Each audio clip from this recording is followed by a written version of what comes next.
नमस्कार दोस्तों, आपका स्वागत है मेरे चैनल एनएम ट्यूटोरियल्स में।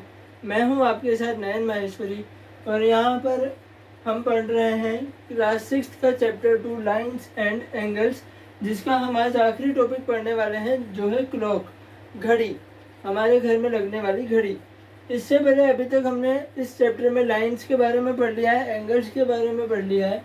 इस चैप्टर के पिछले वीडियोज़ में आशा करता हूँ आपको सभी कॉन्सेप्ट अच्छे से समझ में आए होंगे। पिछले वीडियो में हमने एंगल्स के टाइप्स के बारे में बात की थी। मैंने आपको 6 तरह के एंगल्स बताए थे। पहला था एक्यूट एंगल, जो कि 90 डिग्री से कम होता है। सेकंड था राइट एंगल, जो कि 90 डिग्रीज का होता है। थर्ड था ऑब्ट्यूज एंगल, जो 90 डिग्री से ज़्यादा का होता है। फोर्थ था स्ट्रेट एंगल, जो 180 डिग्रीज का होता है। ऑब्ट्यूज एंगल जो होता है वो 90 से ज़्यादा और 180 से कम होता है। स्ट्रेट एंगल 180 डिग्रीज का होता है। पांचवा था रिफ्लेक्स एंगल, जो 180 डिग्री से ज़्यादा होता है और 360 डिग्री से कम होता है। और छठा था होल एंगल, जो 360 डिग्री का कंप्लीट होता है। तो इसी एंगल के कॉन्सेप्ट को अब हम अप्लाई करने वाले हैं एक प्रैक्टिकल चीज़ में, एक प्रैक्टिकल उसका एंगल्स का हम एप्लीकेशन देखने वाले हैं, जो कि है हमारी क्लॉक। हमारे घरों में, सबके घरों में घड़ी लगी हुई है। सभी की दीवार पर एक घड़ी लगी हुई है, जो कुछ इसी तरह दिखती है। इस घड़ी में वैसे तो 3 सुइयां होती हैं, यहाँ पे मैं 2 सुइयां बना रहा हूँ। एक ये जो लंबी वाली जो सुई है वो हमारी आवर की सुई है, घंटे की सुई है, और जो छोटी वाली सुई है वो मिनट की सुई है। वैसे सेकंड की भी होती है, पर अभी हम यहाँ पर 2 ही सुइयां बना रहे हैं, 2 ही नीडल्स बना रहे हैं। अब आप जैसा देख रहे हैं, इस घड़ी में 12 बजी हुई है। यहाँ पर आवर की जो सुई है, घंटे की जो सुई है, वो भी 12 पर है और मिनट की सुई भी 12 पर है। तो एक तरह से हम ये जो आवर की सुई है, इसको हमारी लाइन 1 बोलेंगे, और जो मिनट की सुई है, इसको हम लाइन 2 बोल सकते हैं हमारी, क्योंकि दोनों सुइयाँ अलग अलग है, बस एक के ऊपर एक है वो सुई। अब हमें बताना है अगर कि इन दोनों सुइयों के बीच में कितना एंगल बन रहा है, तो क्योंकि ये दोनों सुइयाँ एक दूसरे के ऊपर है, तो हम देख सकते हैं कि यहाँ पर कोई एंगल नहीं बन रहा है। यानी कि यहाँ पर अगर एंगल वो पूछ रहा है तो एंगल होगा 0 डिग्री का, कोई एंगल यहाँ पर नहीं बन रहा है।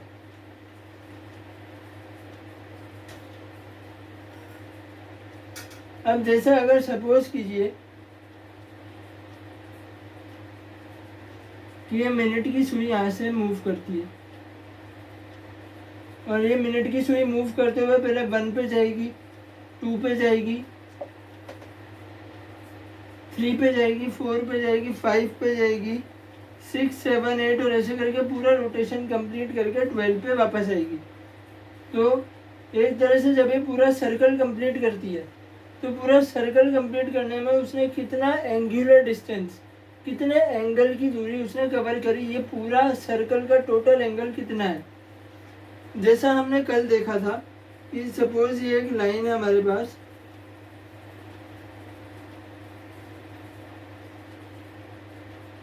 ये हमारी फर्स्ट लाइन और ये हमारी सेकंड लाइन, ये L1, ये L2। अगर ये लाइन इस तरफ जाती है, इसकी सेम डायरेक्शन में जाती है, तो यहाँ पे जो एंगल बनता है वो 0 से 90 डिग्री के बीच में बनता है, यानी कि हमारा एक्यूट एंगल बनता है। अगर ये लाइन सीधे फिर ऊपर की तरफ जाती है,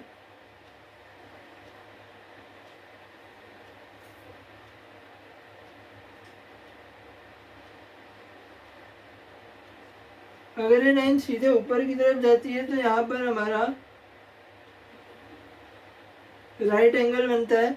ये पूरा एंगल होता है 90 डिग्रीज का। फिर अगर ये लाइन इस तरफ जाती है, तो यहाँ पे बनता है ऑब्ट्यूज एंगल, यानी कि 90 से 180 डिग्रीज के बीच में। फिर ये लाइन अगर पीछे की तरफ एक्सटेंड होती है,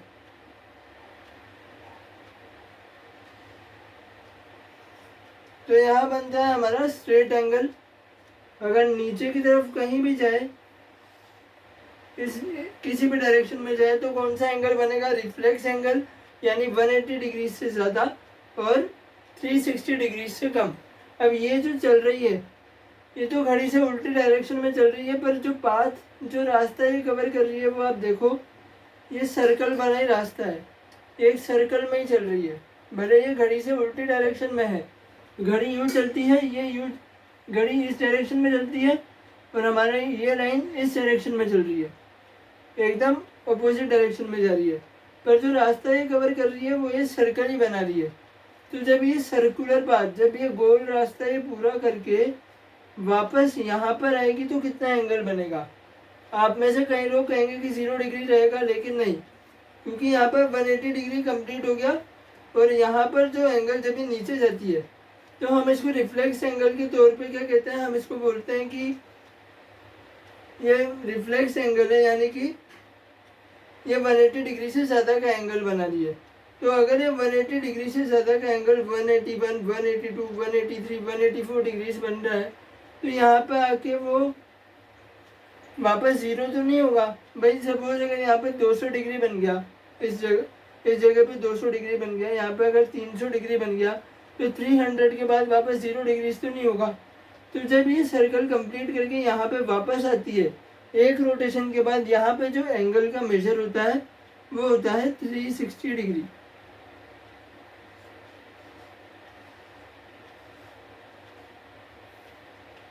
जब ये वापस आती है, एक पूरा रोटेशन कंप्लीट करके शुरुआती 0 से करेगी, 1 2 3 ऐसे करके चलेगी, और जब ये पूरा रोटेशन करके वापस इसी लाइन पर आएगी तो इसका पूरा मेजर होगा 360 डिग्रीज। वैसे ही घड़ी में है, घड़ी हमारी सर्कुलर ही है। यहाँ से मिनट की हमारी सुई थी जो पहले यहीं पर थी, पहले ये इसी पॉइंट पे थी, यहाँ से ये चलती है,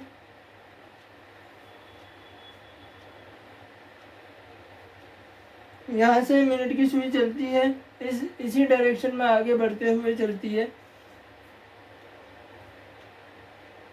और पूरा सर्कल यहाँ पे कवर करती है। तो एक सर्कल कवर करने के बाद ये टोटल कितना बनाएगी? एक सर्कल कवर करने के बाद यहाँ पे मेजर किया था 360 डिग्रीज।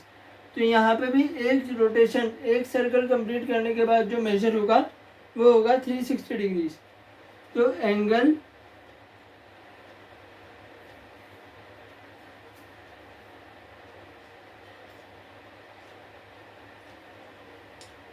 यार मार्कर नहीं चल रहा है।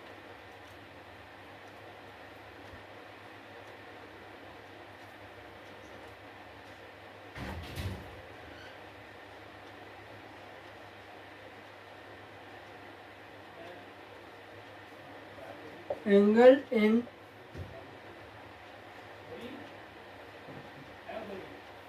One rotation,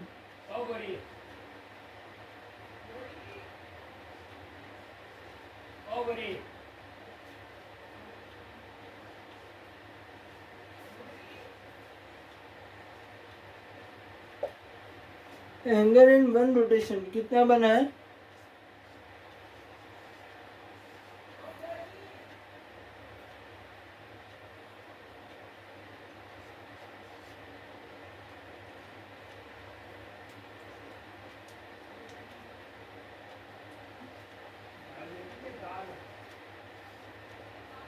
angle in one rotation कितना बना है? 360 डिग्रीज।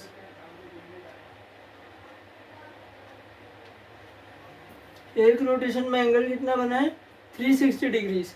आज मार्कर की थोड़ी सी कम हो गई है, आशा करता हूँ आपको दिख रहा होगा। मैं अभी थोड़ी देर में वापस लिख दूंगा। एक रोटेशन में एंगल है 360 डिग्रीज। पूरा कंप्लीट करने के बाद अब यहाँ पे देख लो, पूरा सर्कल कंप्लीट करने के बाद यहाँ पे 0 डिग्री से स्टार्ट करती है, पूरा सर्कल पूरा करके 360 डिग्रीज बनता है। वैसे यहाँ पे 0 डिग्री से स्टार्ट करेगी, पूरा सर्कल कंप्लीट करके 360 डिग्रीज बनेगा।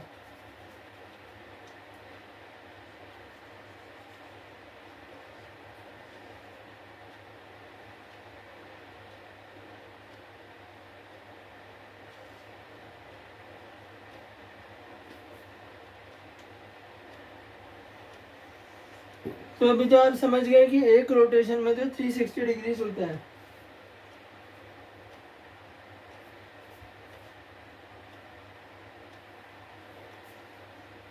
डिस्टर्ब हो गया।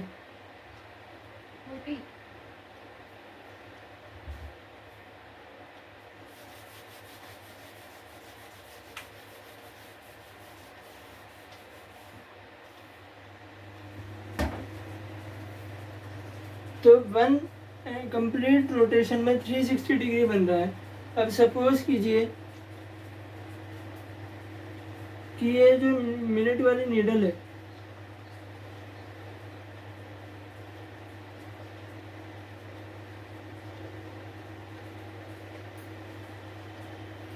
ये हमारी आती है 1 पे। मतलब 12:05 हो रहे हैं, 5 मिनट्स कंप्लीट हो चुके हैं। तो अगर पूरे वन रोटेशन में ये कितने पार्ट्स कवर कर रही है पहले हम वो देखते हैं। यहाँ से 12 से 1 में 1 पार्ट, 1 से 2 में 2 पार्ट, 2 से 3 में 3 पार्ट, 3 से 4 4 पार्ट, ये 5 पार्ट, 6 7 और ऐसे करके टोटल 8 9 10 11 12 पार्ट से कवर कर रही है। 12 पार्ट्स कवर करने पर 360 डिग्रीज का हमारा जो एंगल है वो पूरा हो रहा है। तो 12 से 1 मतलब कि इस एक पार्ट में ये एंगल कितना बना। अगर 12 पार्ट्स में 360 डिग्रीज बन रहा है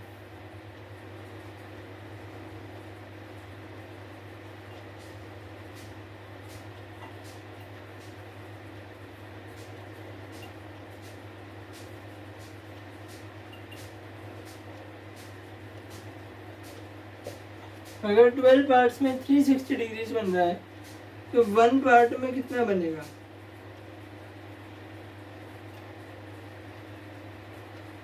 वन पार्ट में ये बनेगा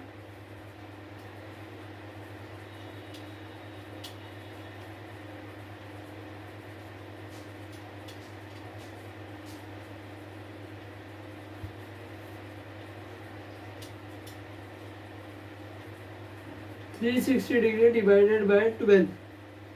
आप जानते हैं हम इस तरह से लिखते हैं, मतलब हम 12 को 360 से डिवाइड करने वाले हैं। जब हम इसको डिवाइड करते हैं 12 से 36 कितनी बार कटेगा, 3 बार। 12 से 36 3 बार कटा और यहाँ पर 0 रख चुका है। तो 1 पार्ट में 30 डिग्रीज मतलब कि ये 12 से 1 पर जब मिनट की सुई गई, 12 से 1 पर जब मिनट की सुई गई तो ये बीच का जो एंगल है ये वाला, ये एंगल कितना बना, ये एंगल बना है 30 डिग्रीज का। 12 से 1 पर जब मिनट की सुई गई तो ये एंगल बना है 30 डिग्रीज का। इसी तरह अब हमें पता लगाना है, अगर ये 1 की जगह ये सुई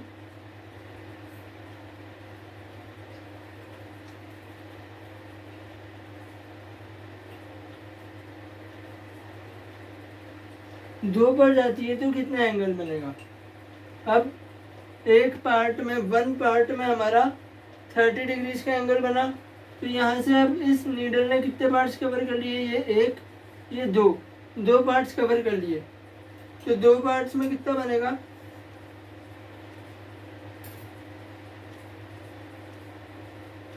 दो पार्ट्स में बनेगा 30 × 2 यानी कि 60 डिग्रीज। 2 पार्ट्स में कितना बनेगा, 60 डिग्रीज। तो ये पूरा एंगल कितना होगा, 60 डिग्रीज।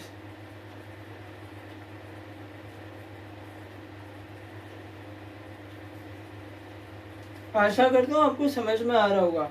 जब हमारी घड़ी की जो मिनट की सुई है वो 5 मिनट आगे बढ़ती है, वो 12 से 1 पर गई तो कितना एंगल उसने बनाया, उसने बनाया 30 डिग्रीज का एंगल।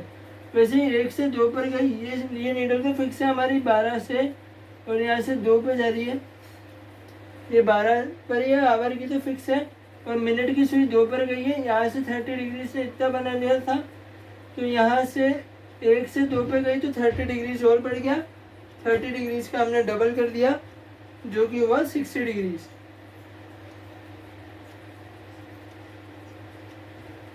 ये हुआ 60 डिग्रीज।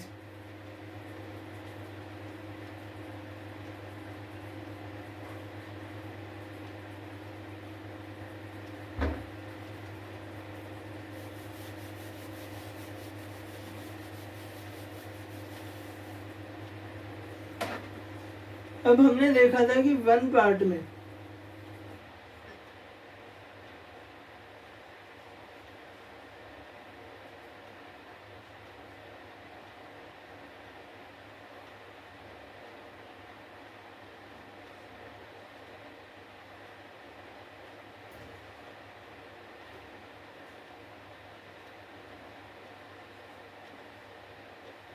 वन पार्ट में कितना बन रहा है, वन पार्ट में 30 डिग्रीज का एंगल बन रहा है। तो वन पार्ट यानी कि 12 से 1 तक के बीच में, यानी कि टोटल कितने मिनट हुए, टोटल 5 मिनट में 30 डिग्रीज का एंगल बन रहा है। इस एक पार्ट का मतलब क्या होता है, 5 मिनट्स।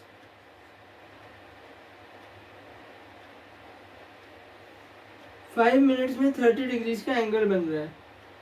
तो वैसे ही 1 मिनट में 12 बजे सुई है अगर मिनट पे, तो 12 बजकर अगर 1 मिनट वो बजाती है, 12 बजे तो यहाँ पर तो 0 डिग्री का एंगल होगा, 12 बज के 1 मिनट में कितना एंगल होगा, 1 मिनट में कितना एंगल बनेगा।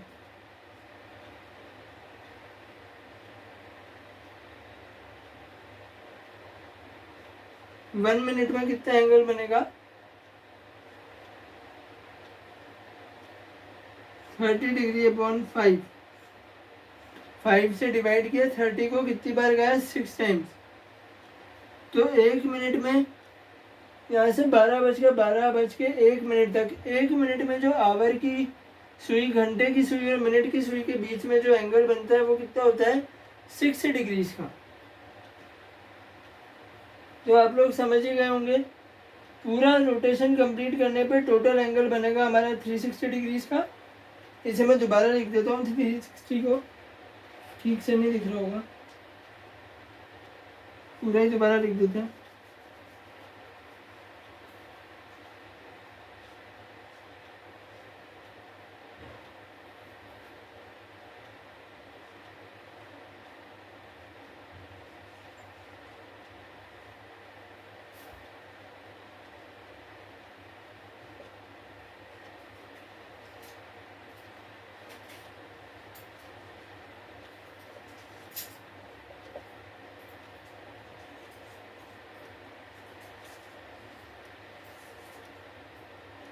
एक पूरे रोटेशन में कितना बन रहा है, 360 डिग्रीज बन रहा है।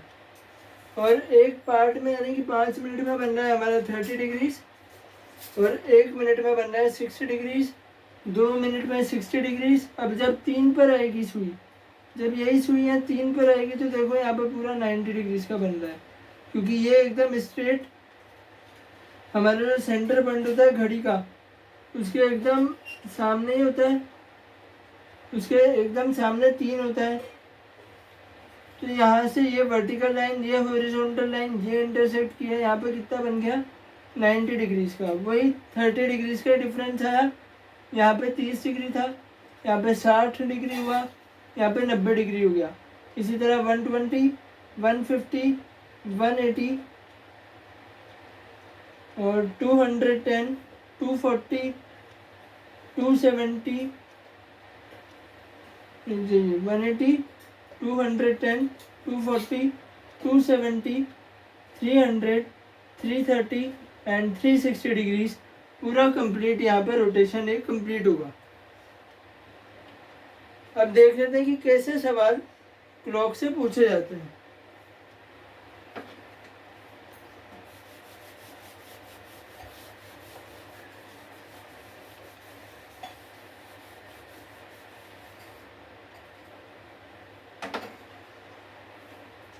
सपोज हमारे पास एक क्वेश्चन है, find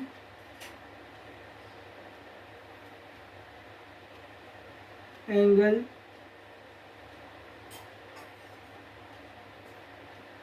between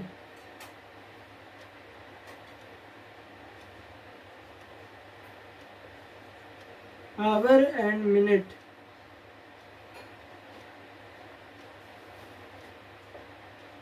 needle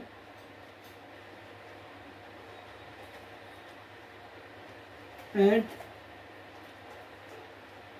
3:18 PM। 3:18 PM हमें यहाँ पे दिया हुआ है कि find angle between hour and minute needle at 3:18 PM।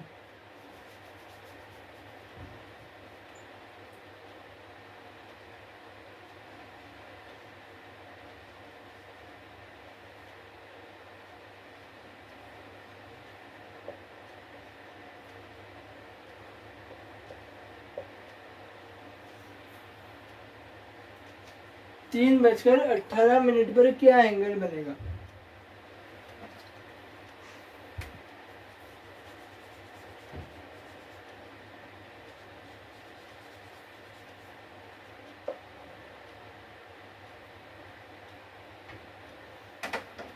तो ये हमारी घड़ी है, यहाँ पे ये हमारा बीच का सेंटर पॉइंट है।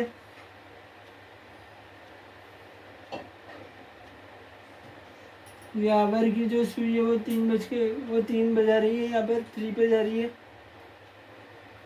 और जो मिनट की सुई है 3:18, 3:15 तो यहीं पर होंगे भाई। 3 o'clock यहाँ पर, 3:05 यहाँ पर, 3:10 यहाँ पर, 3:15 यहाँ पर। इसका मतलब जो हमारी मिनट की नीडल है वो 3 और 4 के बीच में कहीं पे आ रही है।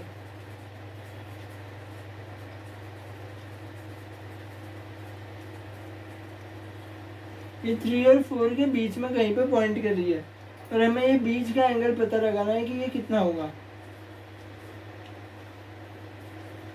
अब क्योंकि हम इसमें फर्स्ट लाइन किसको मानेंगे? हम इसमें फर्स्ट लाइन मानेंगे हमारी आवर नीडल को, हमारी जो ये घंटे की जो सुई है जो 3 पे पॉइंट कर रही है, हम उसको हमारी फर्स्ट लाइन मानेंगे। और सेकंड लाइन हमारी ये है मिनट वाली। तो फर्स्ट लाइन से सेकंड लाइन 3 से 4 पे जब ये जाएगा तो ये एक पार्ट पूरा करेगा। एक पार्ट में कितने पूरे करता है? एक पार्ट में ये पूरा करता है 30 डिग्रीज। एक पार्ट में पूरा कितना करता है? 30 डिग्रीज कंप्लीट करता है। मतलब कि 5 मिनट में ये कितने पूरे करता है?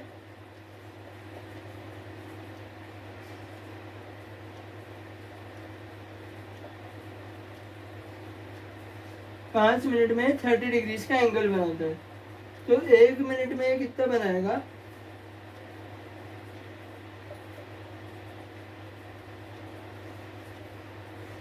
30 डिग्रीज अपॉन 5 यानी कि 6 डिग्रीज का एंगल बनाएगा, ये हम जानते हैं। तो जब 3:15 हो रहे होंगे तब तो दोनों लाइन से एक दूसरे के ऊपर होंगी, तब कितना एंगल होगा? तब होगा 0 डिग्री।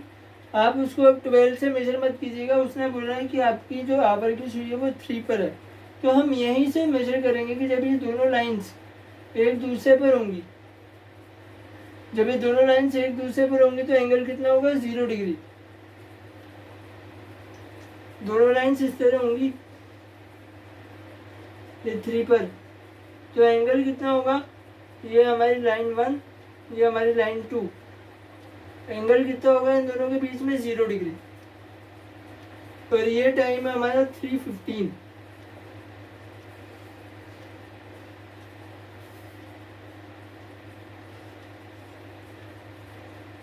ये टाइम है हमारा 3:15।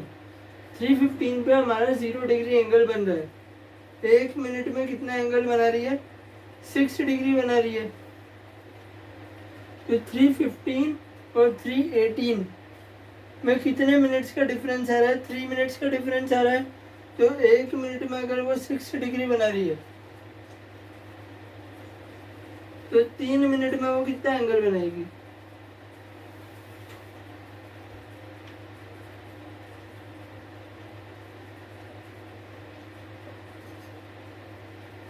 तीन मिनट में वो कितना एंगल बनाएगी? 1 मिनट में 6 डिग्री, तो 3 मिनट्स में 6 इंटू 3 18 डिग्रीज। 3 मिनट में कितना एंगल बनाएगी?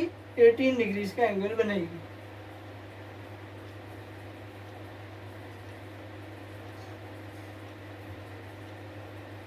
तो आशा करता हूँ आप लोग समझ गए होंगे कि कैसे हुआ है ये।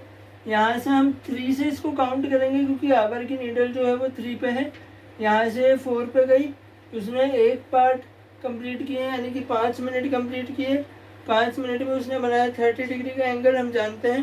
तो 1 मिनट में 6 डिग्री का एंगल बनाया।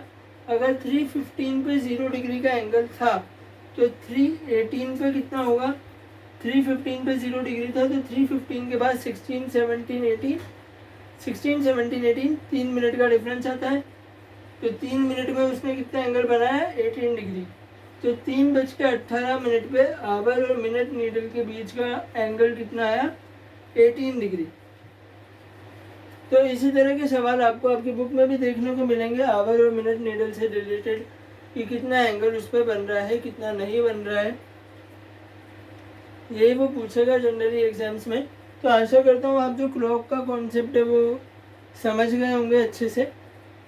तो इसी के साथ अब हमारा जो मैथ्स का ये पोर्शन है लाइन्स एंड एंगल्स, वो कंप्लीट होता है। अब जैसे कि हमने एंगल्स का यहाँ पे प्रैक्टिकल एप्लीकेशन देखा क्लॉक में, वैसे ही मैथ्स के जो सभी टॉपिक्स हैं वो कहीं ना कहीं आपके प्रैक्टिकल लाइफ से, आपकी रियल लाइफ से जुड़ते हैं। जो बच्चे कहते हैं ना कि मैथ्स बहुत टफ होती है, मैथ्स हमसे नहीं पढ़ी जाती, एक्चुअल में वो मैथ्स को अगर आप ऐसे रियल लाइफ एग्जांपल से जोड़ के देखोगे, जैसे एंगल को हमने घड़ी से जोड़ के देखा तो हमें समझ में आया कि एंगल कैसे बनते हैं। हम घड़ी, आप अपने घर पे दीवार पर लगी घड़ी को देख के भी इसको याद कर सकते हैं, इसको समझ सकते हैं। तो वैसे ही मैथ्स के हर टॉपिक का कहीं ना कहीं आपकी लाइफ में से, आपकी प्रैक्टिकल लाइफ से कुछ ना कुछ रिलेशन होता है, कहीं ना कहीं वो कनेक्टेड होता है। इसीलिए मैथमेटिक्स को पढ़ाया जाता है, इसीलिए इस सब्जेक्ट पे इतना जोर दिया जाता है। मैथमेटिक्स हमें सोचना सिखाती है कि कैसे हम रियल लाइफ में ऐसे प्रॉब्लम्स को, जैसे अगर हम कपड़े भी खरीदने गए तो कपड़ों की भी हमें साइज़ वगैरह देखनी पड़ती है, किस साइज़ के क्लॉथ्स, वो साइज़ मेजरमेंट, हर जगह ये मैथमेटिक्स काम आती है। कहीं भी आप बाज़ार से सामान लेने जाओ, वहाँ पे रेट कितने किलो के हिसाब से क्या चीज़ मिल रही है, सब में, हर चीज़ में मैथमेटिक्स एप्लीकेबल है। तो यहाँ पर हम मैथमेटिक्स में एक्चुअली हम यही सीखते हैं कि हम कैसे सोचें, हम कैसे सोचना सीखते हैं अलग अलग हमारी लाइफ की प्रॉब्लम्स के बारे में। और जहाँ भी जो वर्ड प्रॉब्लम्स हमें दिखती है वो मैथ्स के हर टॉपिक में, हर चैप्टर में हमें कुछ ना कुछ वर्ड प्रॉब्लम्स दिखती है। और आप वर्ड प्रॉब्लम्स को पढ़ना, सभी वर्ड प्रॉब्लम्स आपकी रियल लाइफ से, आपकी प्रैक्टिकल लाइफ के किसी ना किसी इंसिडेंट से रिलेटेड होती है, किसी ना किसी घटना से रिलेटेड होती है। जैसे पैसों का हिसाब किताब हो गया, बाजार से सामान खरीदना हो गया, कुछ भी हो गया, तो सब कुछ हमारा प्रैक्टिकल लाइफ पर आधारित होता है। इसी तरह के और टॉपिक्स भी हम पढ़ेंगे। अगर आपको नहीं समझ में आ रहे हैं तो आपके साथ ये चैनल तो है ही, NM ट्यूटोरियल्स, जहाँ हम आपको अलग अलग मैथ्स के टॉपिक्स पढ़ा रहे हैं। मैं नयन माहेश्वरी रेगुलरली इस पर वीडियोस लेकर आऊँगा, अलग अलग टॉपिक्स के बारे में, अलग अलग कॉन्सेप्ट्स की हम बात करेंगे। और अगर आपको कोई डाउट होता है, अगर कोई चीज़ आपको समझ में नहीं आती है तो आप कमेंट सेक्शन में पूछ सकते हैं, अगले वीडियो में उसका जवाब मैं ज़रूर दूंगा, या फिर आपको मैसेज के थ्रू पर्सनल रिप्लाई करने की भी पूरी कोशिश करूंगा। तो अभी आज के लिए तो हम वीडियो में इस चैप्टर को यहीं ख़त्म करते हैं। इससे रिलेटेड सवाल आपकी बुक में है, आप उन्हें करिए, अगर नहीं आता कमेंट सेक्शन में बताइए, हम उन्हें यहाँ पर सॉल्व करेंगे, उसके लिए एक अलग से वीडियो बनेगा। तो अभी तो इस चैप्टर को यहीं पर ख़त्म करते हैं। आशा करता हूँ ये क्लॉक का कॉन्सेप्ट और इससे पहले के सभी कॉन्सेप्ट्स आपको समझ में आए होंगे। तो नेक्स्ट वीडियो में हम अगले टॉपिक की बात करेंगे। आज के लिए इतना ही, अब मिलते हैं अगले वीडियो में। नमस्कार।